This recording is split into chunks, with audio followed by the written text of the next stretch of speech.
E aí, gente, tudo bem? Eu sou a professora Thaís Nunes e tô de volta pra gente conversar mais um pouquinho sobre a Idade Moderna. Agora a gente vai começar a entrar mais especificamente no século XVIII. Vamos falar sobre o Iluminismo, sobre a Revolução Francesa, sobre a Revolução Americana, sobre o ciclo do ouro no século XVIII. A gente não vai falar sobre tudo isso nessa aula, porque senão vai ser muita coisa e a aula vai pegar 3 horas, no mínimo.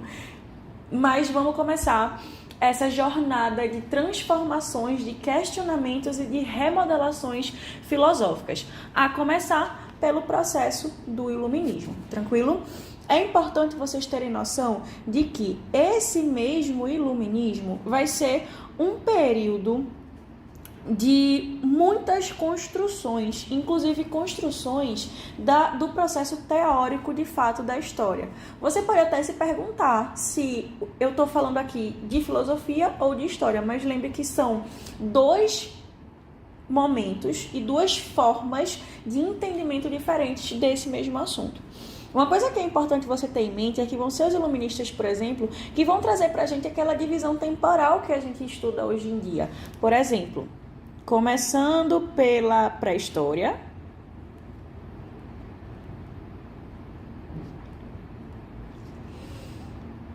antiguidade,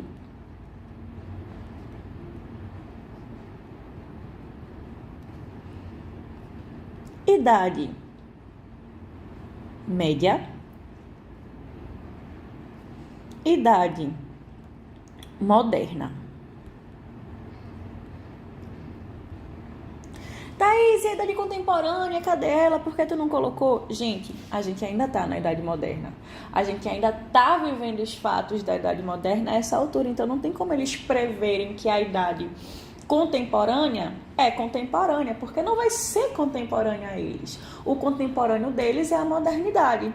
Agora eu dei um nó na cabeça de vocês. Deixa eu explicar melhor isso daqui. Seguinte, a gente tem algumas perspectivas em relação ao significado de modernidade.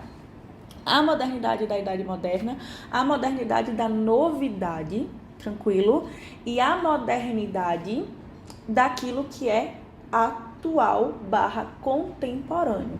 O significado de contemporaneidade é justamente aquilo que vive junto com você, junto com a sua lógica de pensamento, de construção, de vivência, tranquilo?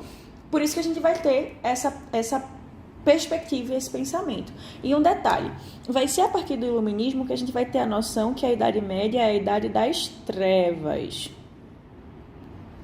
Isso daqui vai ser um pensamento que é cria do renascimento cultural, tranquilo? E essa cria desse renascimento cultural vai justamente trazer pra gente uma noção de negar tudo que foi construído na Idade Média. Mas eu já adianto a vocês, antes da gente começar a conceituar de fato o Iluminismo, que é muito perigoso que você trate a Idade Média como Idade Moderna, ou como sinônimo de atraso. É importante você ter em mente que na Idade Média você teve, primeiro ponto, a construção de 2 correntes filosóficas, a patrística e a escolástica. Segundo ponto, a construção de um estilo artístico e arquitetônico, que é o estilo gótico. Terceiro ponto, a construção de universidades. Também vai ser na Idade Média que a gente vai ter o renascimento comercial, o renascimento urbano. Então, noções de urbanização, noções de cidades de fato, cidades pós-antiguidade, a gente começa a ter durante a Baixa Idade Média. Outro detalhe que é muito importante, também vai ser na Idade Média que vai surgir a classe social de burguesia. A burguesia que nesse momento vai estar em posição de estar dominada, porque o dominante vai ser toda aquela pessoa relacionada e associada a grandes latifúndios, a grandes terras. O Iluminismo, ele também vai vir a questionar uma construção moderna, que é o absolutismo. Inclusive, o processo filosófico iluminista vai inaugurar uma nova categoria de governantes, os chamados déspotas esclarecidos. Tranquilo? Esses déspotas esclarecidos vão ser governantes de veia absolutista, mas que começa a trazer um ponto de modernização ao seu governo. Exemplo da rainha Catarina II da Rússia, do Marquês de Pombal e vários outros. Tranquilo? Mas vamos entender o iluminismo. Conhecido como ilustração ou esclarecimento, o iluminismo foi um movimento filosófico desenvolvido na Europa Ocidental entre o fim do século XVII e o fim do século XVIII. Pós-iluminismo, a gente tem a construção e a organização do positivismo. Como eu falei para vocês, o positivismo é o maior herdeiro intelectual do iluminismo. Tranquilo? O século XVIII vai ficar conhecido como o século das luzes, e a noção de iluminar, esclarecer, é justamente trazer a luz da razão para as mentes que estavam nas trevas da Idade Média. É um negócio, né, minha gente? É um negócio. Inclusive, o iluminismo, ele vai estar muito, vamos dizer assim, tangenciando certos pontos filosóficos da Idade Moderna, como, por exemplo, o racionalismo e o empirismo. Inclusive, a gente vai ter algumas pessoas que são empiristas, que são racionalistas, sendo citadas no processo iluminista, obviamente, em um processo bem mais específico, que é esse que a gente está trabalhando aqui. Então, vamos para frente. Quais são os pontos que ele procura trazer? Pontos de mudança e pontos de crítica. Política, principalmente a política absolutista.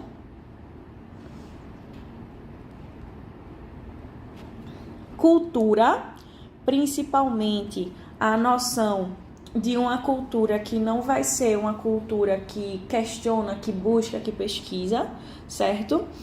A economia que tem uma, vamos dizer assim, uma base muito forte no mercantilismo e na presença excessiva do Estado na economia. Então, a gente, a partir dos iluministas, começa a ter bases do liberalismo.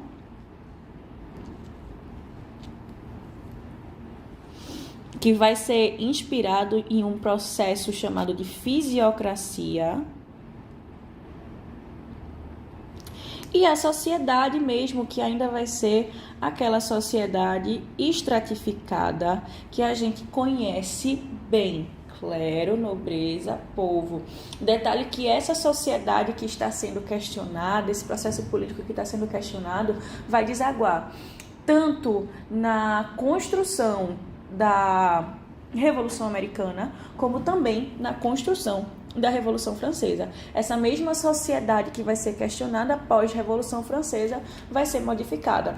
Obviamente vão haver tentativas de trazer de volta as noções da Revolução Francesa, sendo que no final das contas, na prática, a gente não vai ter uma aceitação do povo europeu para, de fato, a gente voltar para essa lógica social pré-revolução. Tranquilo? Vamos seguir.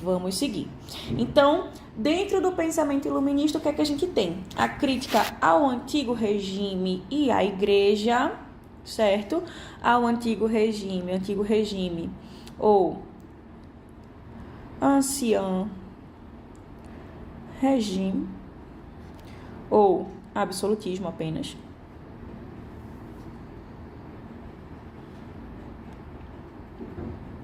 E a igreja, no sentido de que a igreja ainda tem muita importância, ainda está muito relacionado com o processo político. Os iluministas, eles são a favor da laicização do Estado.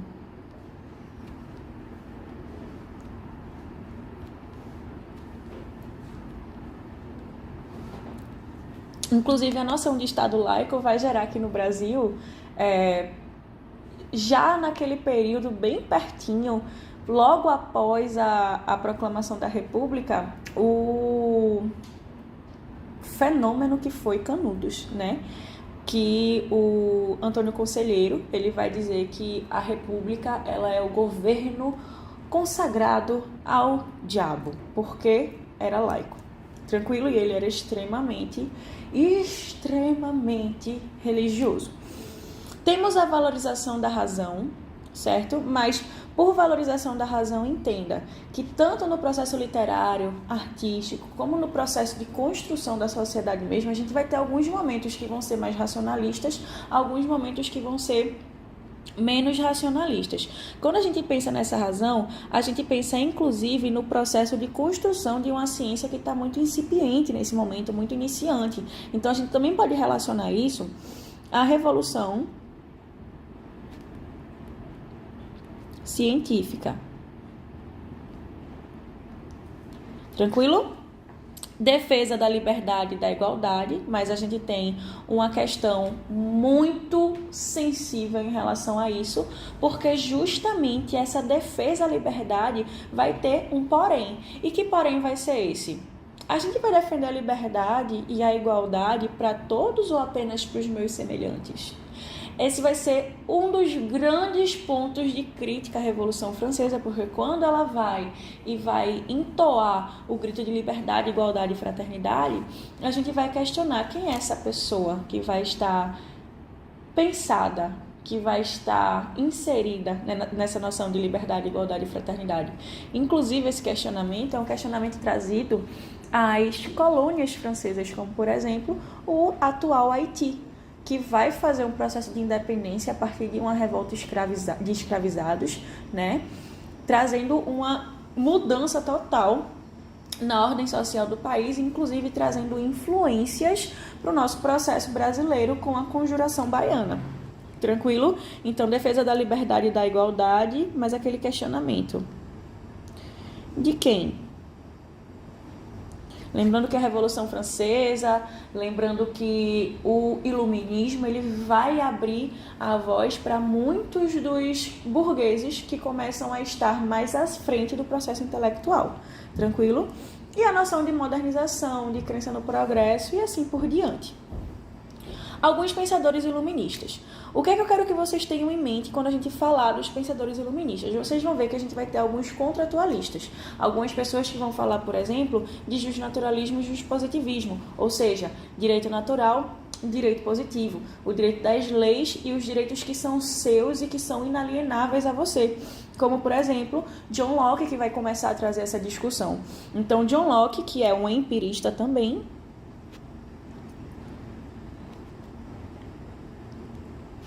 vai dizer que o homem é uma tábula rasa e ao longo da sua vivência e de adquirir experiências, ele vai começando a ter conhecimento em relação ao mundo que o rodeia.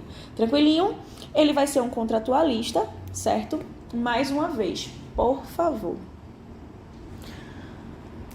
Vou até chegar mais perto. Por favor. Não é porque Rousseau escreveu um livro chamado Contrato Social que ele vai ser o único contratualista a existir. John Locke era um contratualista. E não só era um contratualista, que ele vai dizer que o que vai trazer a noção de ordem social são os contratos da sociedade. Esses contratos que podem ser pensados em relação aos direitos das pessoas. Alguns direitos esses que serão inalienáveis, como o direito à vida, o direito de ir e vir, o direito à liberdade, o direito à liberdade de expressão e o direito à propriedade privada. Outro detalhe importante é que nessa gama de direito natural e direito positivo, a gente vai ter os direitos considerados inalienáveis, que são naturais, e os direitos considerados positivos, de positivismo, não de positividade, tranquilo, que vão ser os direitos constitucionais. Então, vão ser as pessoas que vão começar a trazer a noção de que a gente deve ter uma Constituição, que a gente deve ter uma carta que explane todas as leis, todos os direitos, todos os deveres dos cidadãos de tal local. Tranquilo? É muito importante que você tenha essa noção. Por quê? Rousseau foi contratualista? Foi. Ele escreveu um livro chamado Contrato Social, do Contrato Social. Mas John Locke também vai ser um contratualista. Tranquilo? E outra coisa, só o Estado seria capaz de garantir os direitos inalienáveis, que são os direitos que são seus. Ninguém pode te tirar esses direitos. Tranquilo? Então, vê. Por direitos inalienáveis, a gente pode pensar dois tipos de direitos. O justnaturalismo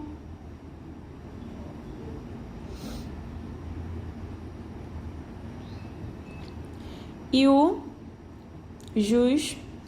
positivismo. O justnaturalismo, no caso os direitos naturais, são os direitos que são associados à humanidade desde o estado natural. Então, estão com a humanidade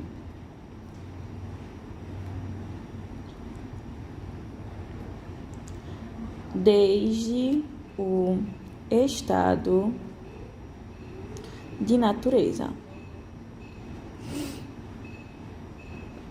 E o positivismo é o direito das leis, constituições.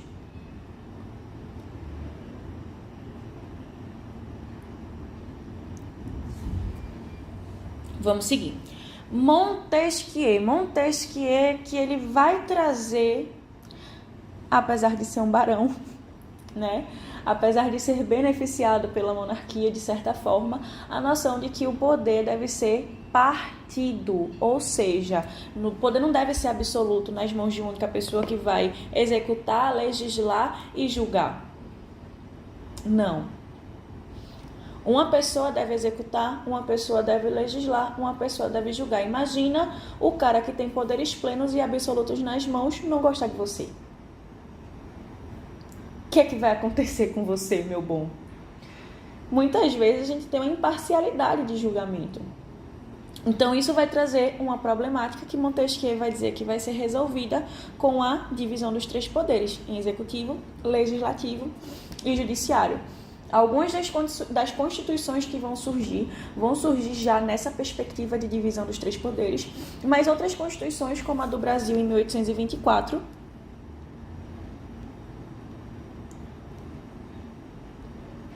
vai contornar essa noção trazida por Montesquieu, já que a gente vai ter executivo, legislativo, judiciário e moderador. Minha gente, se Montesquieu sacasse essa situação e visse o que estava acontecendo, ele ia morrer. Por quê, minha gente? O poder moderador, que é o poder do imperador no Brasil Império, vai ser aquele poder que vai estar acima de todos os outros. Então, ele meio que vai continuar sendo absoluto. Entende? A principal obra, O Espírito das Leis. Voltaire. Gente, Voltaire vai ser o cara mais associado principalmente a se posicionar contra certos fanatismos religiosos. Ele vai se posicionar contra a intolerância religiosa também. Ele vai ser, inclusive, exilado, onde ele vai escrever as cartas inglesas, dizendo que a monarquia constitucional da Inglaterra é a melhor forma de governo que existe. Ele vai buscar essa noção, né, de tolerância religiosa e também vai começar a questionar muito as noções de conflitos que vão existir entre católicos e protestantes, né, cristãos evangélicos protestantes. E Jean-Jacques Rousseau, que é o mais conhecido, ele vai ser um contratualista também, ele vai ser um defensor da educação e da liberdade, lembrando que a primeira noção de educação pública que a gente vai ter no processo histórico que a gente vive, principalmente na transição para a contemporaneidade, vai ser trazido pelo Barão de Condorcet no período pós-Revolução Francesa, da Revolução Francesa para o pós-Revolução Francesa. Tranquilo? Outro detalhe importante, ele vai dizer, no caso Jean-Jacques Rousseau, que vai ser a propriedade privada a grande geradora das desigualdades entre os homens e, consequentemente, de processos violentos que podem surgir depois, porque o homem é naturalmente bom, a sociedade que o corrompe. E para gerar uma ordem nessa sociedade corruptiva, precisa-se justamente das leis do contrato social. Então, os humanos concordariam em perder parcelas da sua liberdade em prol de uma sociedade organizada. Tranquilo? Então, quando Karl Marx também começar a questionar certos pontos relacionados à propriedade como direito inalienável, ele também vai trazer a noção de que Rousseau vai falar que o grande gerador de desigualdades dentro da humanidade é justamente a propriedade privada. Tranquilo? E aí a gente chega no pensamento liberal. O pensamento liberal é uma doutrina econômica inspirada na fisiocracia. Lembrando que a fisiocracia defende que o mercantilismo é um tipo de construção econômica que é estéril. Ela só vai existir se houver, por exemplo, coisas para que possam ser comercializadas. Tranquilo? Mas não é necessariamente nessa noção que o liberalismo vai se pautar, nessa noção de que o mercantilismo é estéril, até porque o liberalismo é muito presente nas noções de capitalismo industrial, de capitalismo especulativo e assim por diante. Então, ele vai se pautar justamente nessa noção do laissez-faire, laissez-passer. Deixa fazer, deixa passar. A gente não vai precisar de um Estado tão presente e atuante na economia, já que essa mesma economia, por si só, consegue se regular através da mão invisível do Estado. Quem vai trazer principalmente essa noção de liberalismo vai ser o Adam Smith, com o livro A Riqueza das Nações. O liberalismo clássico surge a partir de então, e esse mesmo liberalismo clássico começa a entrar em queda, em desuso de certa forma, tá, gente? Coloca entre aspas esse desuso, pós-crise de 29, já que a economia com tamanha pancada, a economia liberal com tamanha pancada, como foi em 1929 com a quebra da Bolsa de Valores, não foi apta a se reorganizar sozinha, sem nenhum tipo de interferência do Estado. Tranquilo? Ele também vai trazer a noção de que a nobreza deve acabar e o fim da intervenção do Estado na economia, uma coisa que a gente chama de Estado mínimo.